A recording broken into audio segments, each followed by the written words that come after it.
quiero saludar con mucho gusto a un hombre muy echado para adelante.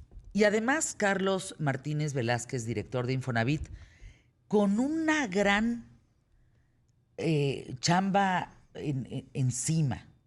Hablar de la vivienda en México a través de Infonavit no es un tema cualquiera. Es un tema muy complejo. Y decíamos fuera del aire que por este periodismo de vida con el que inicié, llevamos muy poco tiempo viviendo bajo techo, ¿no? Bajo construcciones como una ciudad, como edificios, como casas. Hoy bajo ese precepto que tú tienes a tu cargo a través de Infonavit, ¿cómo está el tema de la vivienda en Infonavit en México? Es muy complejo. Yo sé que te estoy haciendo una pregunta para que me respondas en 3 horas y media. Pero así como bajita la mano, ¿cómo podríamos decir que está? ¿Cuántas casas hacen falta, por ejemplo, en nuestro país? Mira, Fernanda, y gracias por la No, invitación. hombre, y no va a ser la primera, ¿eh? Van a ser muchas porque hay muchas dudas de Infonavit. El Infonavit ha financiado en el país 12 millones de casas. Si tomamos en cuenta que el parque habitacional, todas las viviendas que hay en México, según el INEGI, son 34 millones. Es decir, una de cada 3 casas ha tenido algún financiamiento por parte del Infonavit en la historia de este país. Eso ha significado que esta institución ha construido, articulado y fomentado las ciudades en todo el país. Y de esas... A ver, déjame detenerme un segundo. Somos 120 millones de habitantes. Hay 35 millones de casas. De unidades. De unidades, sí, de casas, sí, ¿no? De casas. 12 millones fueron construidas por Infonavit. ¿Son suficientes 35 millones de casas? Digo, paréntesis. Mira, de acuerdo con la encuesta nacional de vivienda 2020, hace falta construir cerca de 2 millones y medio de casas nuevas y el resto, por ejemplo, de autoproducir las viviendas que ya existen. Es decir, viviendas que hoy son predios familiares que se podrían ampliar, se podrían construir, etcétera. Pero unidades nuevas, completamente nuevas, se estima que faltan alrededor de 2 millones y medio. Entonces, 12 millones construidas por Infonavit. Vámonos más hondo. ¿Cómo son las condiciones de vivienda de esas 12 millones de casas, de lugares creados por Infonavit hoy en día? Pues creo que ha sido una historia de claroscuros. O sea, ha tenido en los 70, el Infonavit era el constructor, licitaba las obras, hacía los departamentos y hay unidades icónicas. Aquí en la Ciudad de México está, por ejemplo, la unidad de los Culhuacanes, que es muy grande, pero tiene departamentos amplios, tiene áreas verdes, etcétera. Después, en los 90, dejó de construir el Infonavit y empezó a promover que otros construyeran. Y se empezó a formar un mercado.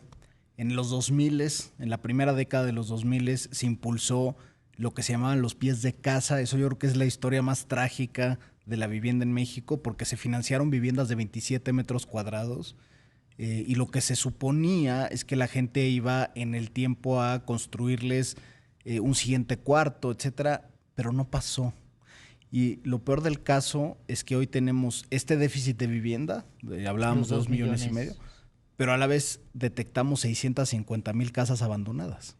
Es decir, ¿cómo es posible? Abandonaron esos 27 metros cuadrados. Por supuesto, no tenían servicios. ¿Y entonces de quién son? ¿No tienen agua, no tienen luz? Muchas no tienen agua, tienen falta de servicios. Otras están en suelos que no eran habitables y que se dio permisos para la construcción en su momento. Y pagaron por ellas. No solo eso, el gobierno en ese momento dio un subsidio para que se comprara. Es decir, desperdiciamos dinero fiscal y dinero del ahorro de los trabajadores. Entonces fue un periodo... ¿Eso fue en los 90? A principios de los 2000. Y luego, apenas el sexenio pasado, por ejemplo, se implementó por primera vez una política de contención de las manchas urbanas. Tuvimos una quiebra de 3 vivienderas enormes, ¿no? Que era Geo, Omex, Urbi, quebraron y dejaron también varias construcciones a medio terminar. Y ahora nos toca a nosotros hacer 2 cosas. Uno, pues sanear la cartera del Infonavit. Todas estas viviendas estaban además aparejadas a créditos que estaban en salarios mínimos, que se indizaban el salario, entonces subía y subía y subía el saldo porque estaba en términos reales.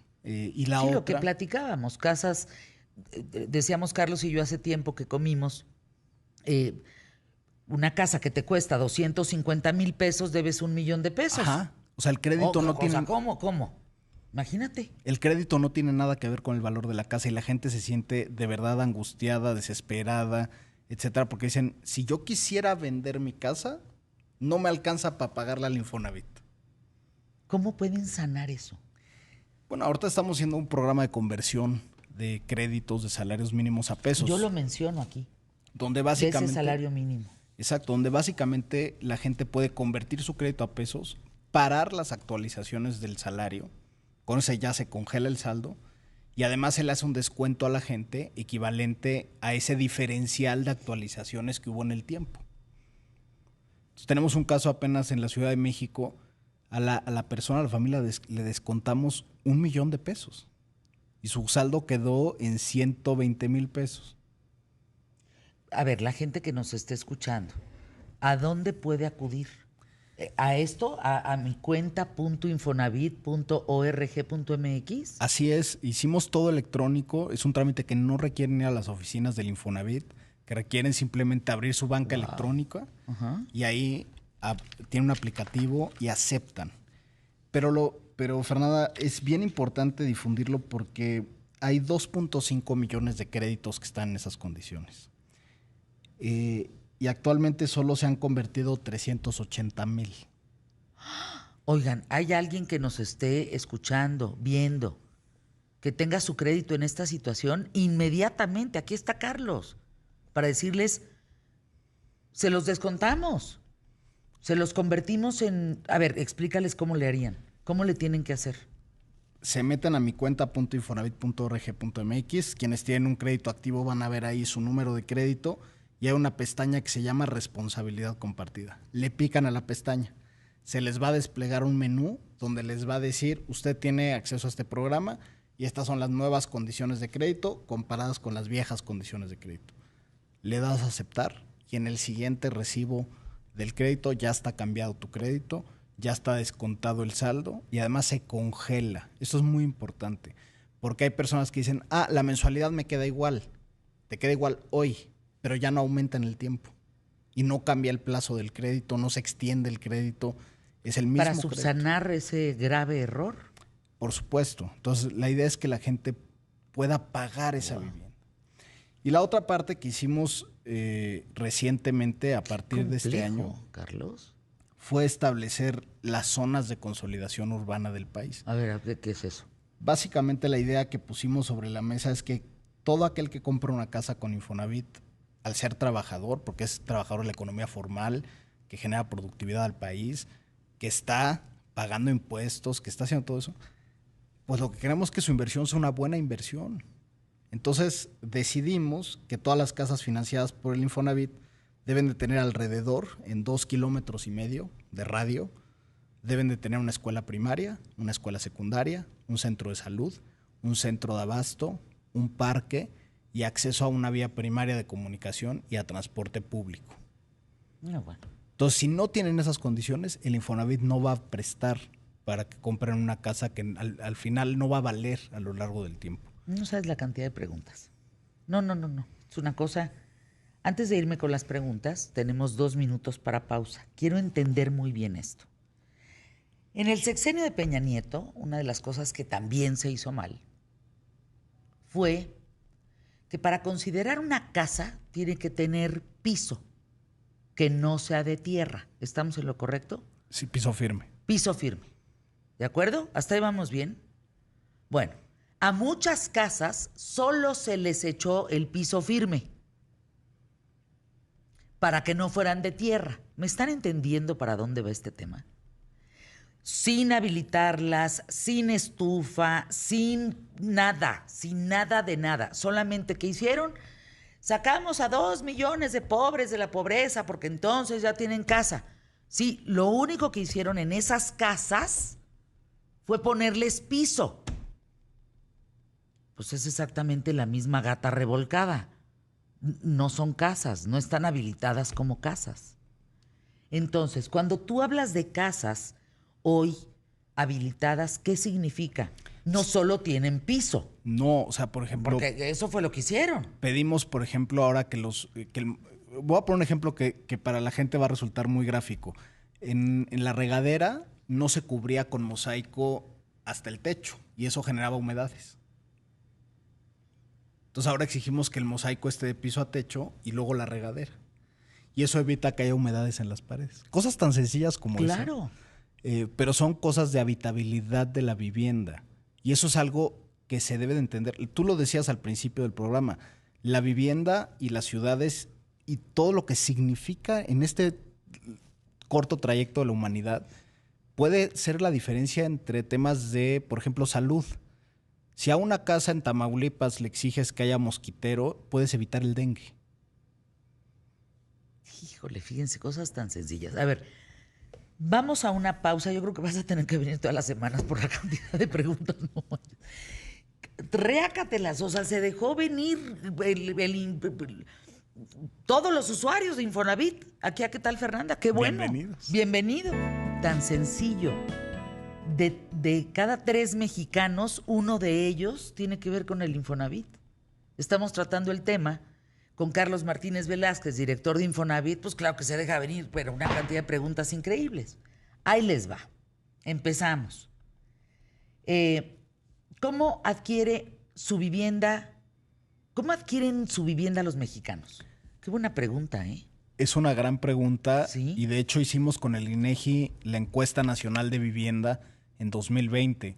Y ahí lo que nos arrojó la encuesta es que al menos la mitad de los mexicanos ha adquirido o piensa adquirir con recursos propios. Es decir... ¿Debajo del colchón? Debajo del colchón. Y eso dinero en efectivo. Sí, y eso es un problema porque puede generar informalidad. Se hacen transacciones por abajo del agua, sin escritura, a través de un contrato privado. Bueno, pero es que somos minoría los que pagamos impuestos. En México no pagamos más de, ¿qué? 11 millones de personas pagamos impuestos de 120 millones. Bueno, incluso el predial se recauda 13% del predial nada más. ¿Cómo? Sí, eso es. O sea, yo estoy en ese 13%, qué coraje. ¿Por qué?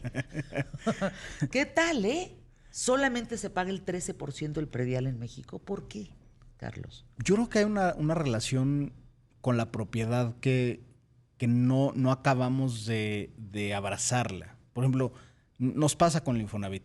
La gente piensa que la casa es del Infonavit. La casa es de la persona desde el momento en que decide firmar su contrato de crédito. Y la tiene que cuidar y la tiene que... Pero ellos piensan que es del Infonavit hasta que acaban de pagar el crédito.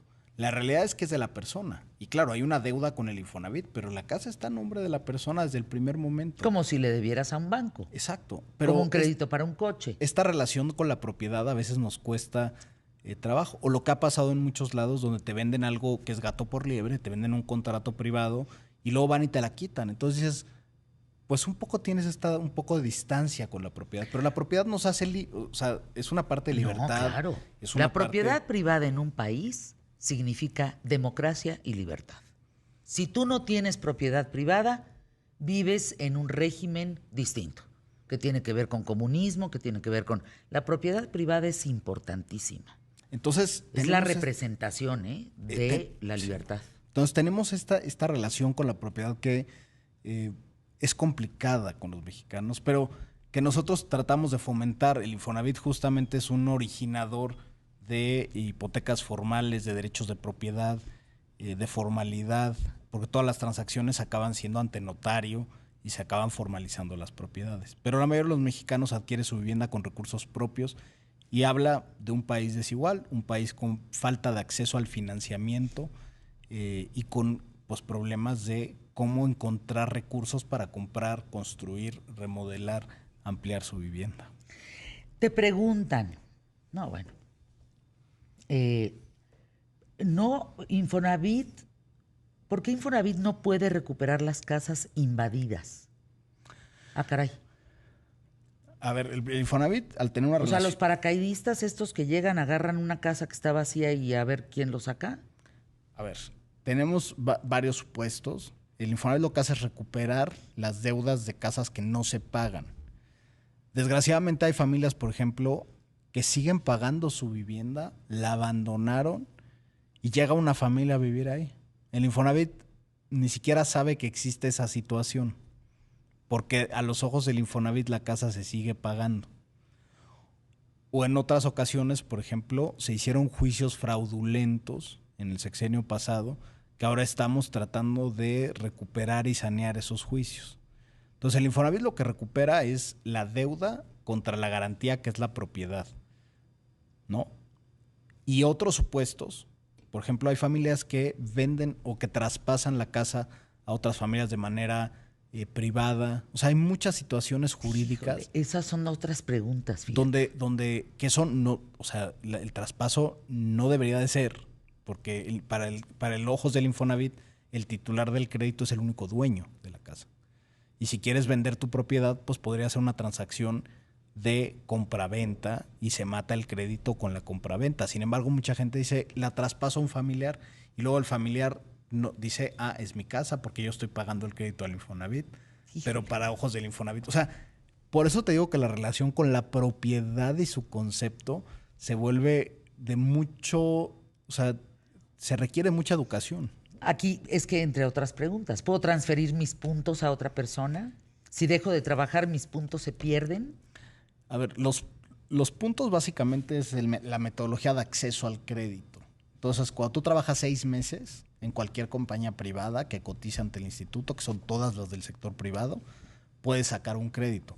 ¿Qué puedes hacer con tus puntos? Los puedes juntar con otra persona. Y eso es un programa que sacamos en esta administración, donde puedes juntarlo con quien quieras. Lo puedes juntar con tu hijo, con tu pareja, pueden ser parejas del mismo sexo, pueden ser comadres que deciden comprar una casa, pueden ser familiares, etcétera. Y eso sí se puede hacer y se amplía el monto del crédito. Por ejemplo, alguien que junta sus puntos con alguien puede adquirir un crédito hasta 4 millones de pesos más lo que tengan ahorrado en su cuenta de vivienda. Entonces hemos tratado de flexibilizar el tema. Pierdes los puntos cuando te desempleas, no los pierdes, simplemente se suspende la cotización y cuando vuelves a cotizar arranca otra vez el tema de los 6 meses. Te pregunta, bueno, Rosa María dice, no, Fernanda, gracias. A ver, yo llevo pagando 30 años mi crédito, tengo un bronco, no, ¿quién me puede ayudar? No encuentro solución, ayúdenme por favor.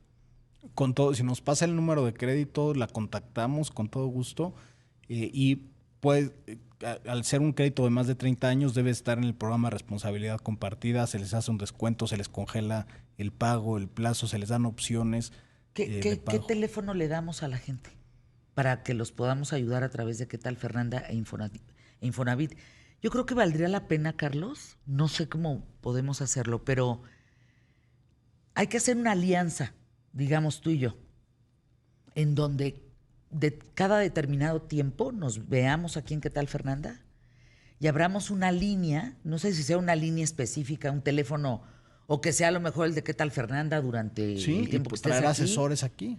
Y traer asesores aquí y abrir las líneas para que puedas atender al público más inteligente de la radio y la televisión en México. Yo feliz, Fernanda, ¿Sí? y traemos asesores que en la línea de qué tal Fernanda puedan marcar y les podamos asesorar sobre su crédito, el estatus que tiene, a ver, las opciones que tienen. Consígueme el teléfono de Rosa María, por favor, la persona que lleva 30 años con esta bronca. Le hablamos. Para que le hablen. Consíganme el teléfono de Alejandro M. Consíganme el teléfono de Martín Hernández. O sea, en fin, hay un mundo de comentarios de gente que podemos ayudar. Así es. Te pregunta por acá, hice mi trámite para solicitar mi préstamo Infonavit, me lo negaron. Es un tema porque en el buró de crédito aparezco con una deuda de 20,000 pesos. A ver, el Infonavit no niega los créditos, ojo. O sea, lo que hace es cambiar el monto de crédito. ¿Qué sucede? Cuando tú solicitas un crédito en el Infonavit lo que verifica es que las deudas que traigas aparejadas en otras tarjetas de crédito, tiendas departamentales, etcétera, no te quiten más del 90% de tu ingreso, ya contando con el Infonavit. Si sucede que te quitan más del 90% de tu ingreso, el Infonavit te presta el 60% de lo que pudiste haber adquirido si tuvieras el buró limpio o en orden o sin una deuda que ocupe más del 90% de tu nivel de ingreso. Eso, pero no niega los créditos el Infonavit. Entonces puede ser que a esta persona lo que pasa es que el desarrollador o el vendedor de la vivienda le dice ya no te alcanza por el buró de crédito. Pero no es que se niegue el crédito. Es que fíjate, el otro día pensaba, aquí hay chavos trabajando de 20, 21 años, 18, 22, en fin. ¿Cómo le hacen estos chavos? ¿No encuentran trabajo? Hasta que llegaron aquí, ¿no? ¿Cómo obtienen un crédito para una casa? ¿Cómo obtienen un crédito para un coche? ¿Cómo obtienen un crédito? ¿Cómo le hacen, Carlos? La verdad es que tenemos un grave problema rollo, ¿no? de inclusión financiera en el país. Tenemos muy poco crédito, acceso al crédito relativo al tamaño de nuestra economía. El Infonavit cubre una buena parte de los jóvenes. Por ejemplo, el 43% de los créditos del Infonavit, Fernanda, se van a personas que tienen menos de 30 años. 43% de los créditos. Entonces, buena parte de los jóvenes adquieren su crédito con el Infonavit porque no tienen opciones bancarias. Pero está ligado a la formalidad. Pero el país, desgraciadamente, de la población económicamente activa, la mitad no se encuentra dentro de la formalidad. Entonces ahí tienes muchos jóvenes que no van a tener acceso ni al sistema financiero. Sí, no pueden sacar una tarjeta de crédito más que con Rappi. Qué bueno que Rappi se las da, ¿sí me explico? O sea, qué bueno que Rappi tiene ese sistema de, por lo menos, darles una tarjeta, que están un poco protegidos algunos por papá o por mamá, pero que eventualmente los va a llevar al buró de crédito. Si no, ¿cómo van a poderse independizar? Exacto. Es un rollo, Carlos. Y la otra es que el buró no es ni bueno ni malo, es un registro. Quien juzga el tema del buró son las entidades financieras, bancarias, etcétera, que dicen te niego o te doy acceso al crédito. Pero el buró en sí mismo tampoco hay que tenerle miedo, simplemente es un registro de nuestra conducta en el sistema financiero. Yo algún día no me dieron un crédito porque debía 500 pesos de Sky. Pues nada, hice todo un trámite bastante fácil, la verdad, y nada, pues estoy limpia en el buró de crédito. Hay que estar pendiente de esas cosas. ¿Regresas aquí a qué tal, Fernanda? Regreso feliz. Ay, sí. A atender a la gente. Y te traes así, despliega a tus asesores así, en el teléfono. Y mientras platicamos. Y mientras platicamos nosotros, que ellos ayuden al público más inteligente de la radio y la televisión en México. ¿Les parece? Nos parece muy Gracias, bien. Carlos. Buen viaje a Guanajuato, que va a la feria de Hannover, donde pues ahí van a estar todos, ¿no? La reunión anual de industriales es el evento más importante de toda la industria en México y se ve la parte más innovadora de tecnología de punta que se hace aquí en México. Wow. Carlos Martínez Velázquez, director de Infonavit, gracias. Gracias.